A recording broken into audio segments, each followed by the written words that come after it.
जो माँ अपने बच्चे को जन्म देने के बाद गुजर जाती है तो उस माँ का बच्चा किसके समान होता है। दोस्तों, एक माँ का अपने बच्चे के प्रति कितना ज़्यादा प्रेम होता है ये हम सभी जानते हैं। जिस बच्चे की माँ नहीं होती है वो बच्चा कैसा होता है, और जिस बच्चे की माँ कम उम्र में यदि बच्चे को छोड़कर किसी भी वजह से चली गई है तो उस बच्चे का दुख किसके समान होता है। दोस्तों, श्री कृष्ण जी कहते हैं कि कर्म सभी के साथ साथ चलते हैं।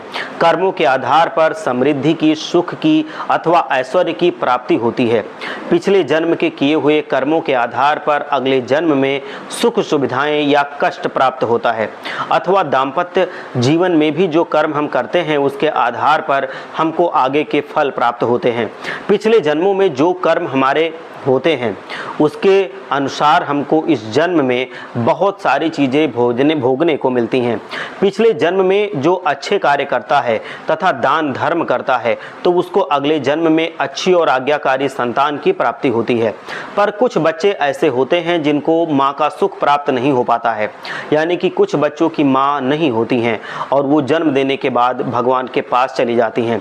और यदि ऐसा होता है तो कम उम्र में वो बच्चे को अगर छोड़कर चली जाती हैं तो दोस्तों, संसार को त्याग कर कब किसको जाना पड़ जाए ये हम स्वयं नहीं डिसाइड कर सकते।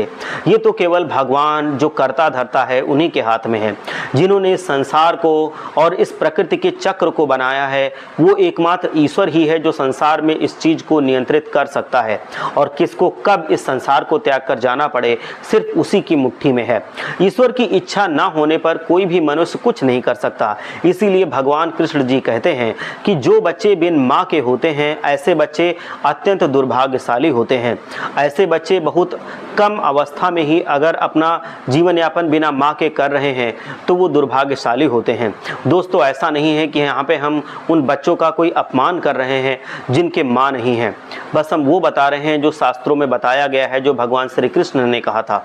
भगवान श्री कृष्ण ने कहा था कि ऐसा अगर होता है, बच्चे को अगर माँ का सुख प्राप्त नहीं होता है तो उसके घर से ममता चली जाती है। शास्त्र कहते हैं कि जिस बच्चे की माँ कम उम्र में अपने बच्चे को छोड़कर चली जाती हैं तो उस बच्चे ने पिछले जन्म में कुछ ऐसे कार्य किए होंगे जिस कार्य की वजह से उनको इस जन्म में मातृत्व का सुख प्राप्त नहीं होता है, यानी कि माँ के आंचल का सुख प्राप्त नहीं हुआ है। माँ के आंचल का सुख सौभाग्यशाली संतानों को ही प्राप्त होता है। जिनकी माँ होती है वो अत्यंत भाग्यशालियों में भी भाग्यशाली होते हैं, क्योंकि माँ का प्यार, माँ की ममता ऐसी होती है जिसके बराबर किसी चीज का कोई प्यार कभी हो ही नहीं सकता। माँ जिसके नहीं होती है या कम उम्र में वो संसार त्याग कर चली जाती है, वो बच्चा इस दुख को सहन करता है। यह पहाड़ जैसा दुख होता है, तो इसका कोई ना कोई कारण तो जरूर रहा होगा। और इसी वजह से हमारे शास्त्र ऐसा कहते हैं कि ऐसे बच्चे दुर्भाग्यशाली बच्चों की श्रेणी में आते हैं। और अगर किसी के साथ ऐसा होता है तो उसको भगवान की पूजा अर्चना करनी चाहिए और ये कहना चाहिए कि भगवान हमारी माता की आत्मा को हमेशा शांति देना, अपने चरणों में उनको स्थान देना।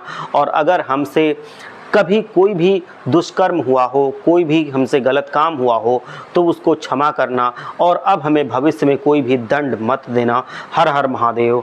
जय लक्ष्मी माता।